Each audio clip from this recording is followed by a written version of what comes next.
स्वागत है आपका अपने YouTube channel Allahabad university concept में। तो आज हम डिस्कस करने वाले हैं CUET एंट्रेंस एग्जामिनेशन के लिए जो 2023 में होने वाला है, उसके लिए हिस्ट्री डोमेन का सिलेबस वो हिंदी में डिस्कस करने वाले हैं। हमने थंबनेल में भी मेंशन कर दिया है। तो मैं बता दूं कि हम पहले यहाँ सिलेबस डिस्कस करेंगे और फिर उसके बाद मैं आपके लिए बेस्ट बुक सजेस्ट करूँगा ताकि आप एग्जामिनेशन में अच्छे से अच्छा मार्क्स गेन कर सकें। तो चलिए डिस्कस करना स्टार्ट करते हैं।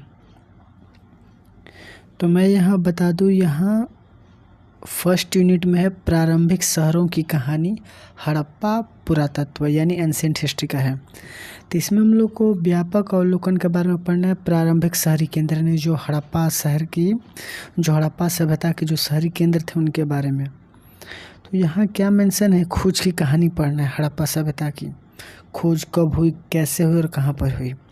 इसके उदाहरण में दिया हुआ है कि एक प्रमुख स्थल का पुरातात्विक रिपोर्ट चर्चा में पुरातात्विक विदों इतिहासकारों द्वारा कैसे इसका उपयोग किया गया है, इस सब के बारे में पढ़ना है। सेकेंड यूनिट में है राजनीतिक और आर्थिक इतिहास, कैसे शिलालेख एक कहानी बताते हैं।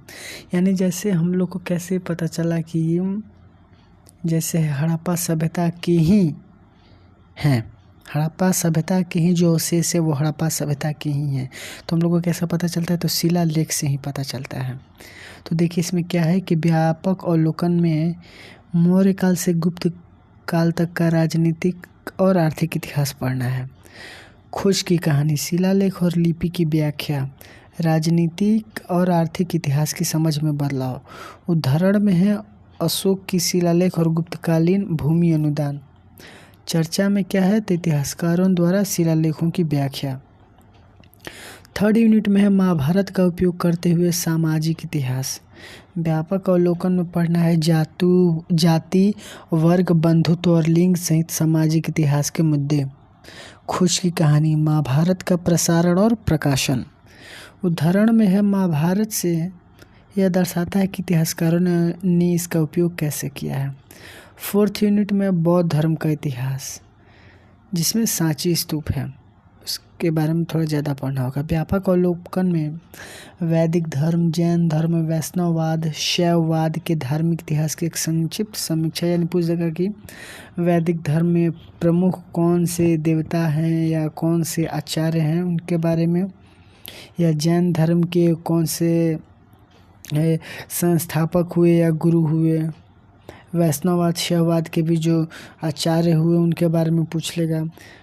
लेकिन हाँ, इसमें ज़्यादा फोकस बौद्ध धर्म पर करना होगा। खोज की कहानी में है तो सांची की स्तूप। उदाहरण में है सांची से मूर्तियों का पुनरुत्पादन। चर्चा में क्या करना होगा, तो इतिहासकारों द्वारा किस तरह से मूर्ति कला की व्याख्या की गई है। बौद्ध धर्म के इतिहास के पुनर्निर्माण के अन्य स्रोत क्या क्या हैं उनके बारे में भी पढ़ना होगा। फिफ्थ यूनिट में है यात्रियों के वृत्तांत के जरिए मध्यकालीन समाज। यानी व्यापक अवलोकन, यात्रियों के वृत्तांतों में दिखाई जाने वाली सामाजिक और सांस्कृतिक जीवन की रूपरेखा। यानी जो आक्रमणकारी आए थे, मोहम्मद गोरी आया, बाबर आया, कुतुबुद्दीन ऐबक आया, जितने भी मतलब आक्रमणकारी थे उनके साथ जो भी इतिहासकार आए थे उनके बारे में, उनके और जो इतिहासकार हैं उनके वृत्तांतों में उन्होंने क्या लिखा। जो यात्रा करने आए थे उनके वृत्तांतों में क्या क्या लिखा हुआ है उसके बारे में पढ़ना होगा। देखिए व्यापक अवलोकन में पढ़ना है यात्रियों के वृत्तांतों में दिखाई देने वाले सामाजिक और सांस्कृतिक जीवन की रूपरेखा, उनके लेखन की कहानी, उन्होंने कहाँ की यात्रा की, उन्होंने क्या यात्रा की, उन्होंने क्या लिखा और उन्होंने किनके लिए लिखा है इनकी चर्चा में। जैसे अलबरूनी था, इब्न बतूता है, बर्नियर है, उनके बारे में थोड़ा ज़्यादा है पढ़ना होगा। चर्चा में है ये यात्रा विवरण हमें क्या बता सकते हैं और इतिहासकारों द्वारा इनकी व्याख्या कैसे की गई है, ये भी थोड़ा पढ़ना होगा। सिक्स्थ यूनिट में है धार्मिक इतिहास, यानी भक्ति सूफी परंपरा। व्यापक अवलोकन में है इस अवधि के दौरान धार्मिक विकास की रूपरेखा के बारे में पढ़ना होगा। भक्ति सूफी संतों की विचार और परंपरा के बारे में पढ़ना होगा। प्रसारण की कहानी में है शक्ति सूफी रचनाओं को कैसे संरक्षित किया गया है। उदाहरण चयनित और भक्ति सूफी कार्यों से उदाहरण। चर्चा में इतिहासकारों ने किस तरह से इनकी व्याख्या की है उसके बारे में पढ़ना होगा। ये 7th यूनिट में नई वास्तुकला यानी हम्पी के बारे में। विजयनगर काल के दौरान नए भवनों की रूपरेखा, मंदिर, किले, सिंचाई सुविधाएं के बारे में पढ़ना होगा। वास्तुकला और राजनीतिक व्यवस्था के बीच संबंध। खोज की कहानी। खोज की कहानी में हम्पी की खोज कैसे हुई इसका लेखा जोखा पढ़ना होगा। उदाहरण के लिए हम्पी में इमारतों का दृश्य कैसा दिखता था उसके बारे में भी पढ़ना होगा। और चर्चा में यानी जो विशेषता पढ़ना होगा वो है इतिहासकारों ने संरचनाओं का विश्लेषण और व्याख्या किस तरीके से की है उसके बारे में भी देखना होगा। हाँ, अगर यहाँ विजयनगर मेंशन है तो आप लोग ये याद कर लीजिए कि विजयनगर की संस्थापना कब हुआ, किसने किया और इसका विघटन कब हुआ, ये भी पढ़ना होगा। 8 यूनिट में है कृषक संबंध यानी आईने अकबरी में जो लिखा हुआ था उसके बारे में व्यापक अवलोकन में है। 16वीं और 17वीं शताब्दी में कृषक संबंधी संरचना, इस अवधि के दौरान परिवर्तन के स्वरूप कैसे थे ये भी पढ़ना होगा।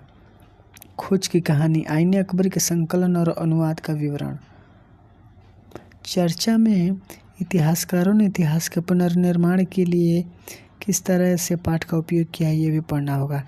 9th यूनिट में है मुगल दरबार इतिवृत्त के माध्यम से इतिहास का पुनर्निर्माण। व्यापक अवलोकन में 15वीं से 17वीं शताब्दी के राजनीति के इतिहास की रूपरेखा, मुगल दरबार और राजनीति की चर्चा। खोज की कहानी में है दरबार की इतिवृत्त की उत्पत्ति का लेखा जोखा और उनके बाद के अनुवाद और प्रसारण। उदाहरण के लिए अकबरनामा और बादशाहनामा से। 10th यूनिट है उपनिवेशवाद और देहात, सरकारी अभिलेखों से साक्ष्य, यानी 10th यूनिट से हम मॉडर्न हिस्ट्री में आ गए हैं। व्यापक अवलोकन में 18वीं शताब्दी के अंत में जमींदारों, किसानों और कारीगरों का जीवन कैसा था उसके बारे में पढ़ना होगा। ईस्ट इंडिया कंपनी की स्थापना कब हुआ, कहाँ हुआ, राजस्व निपटान और सर्वेक्षण के बारे में पढ़ना होगा। 19वीं शताब्दी में परिवर्तन के बारे में भी पढ़ना होगा।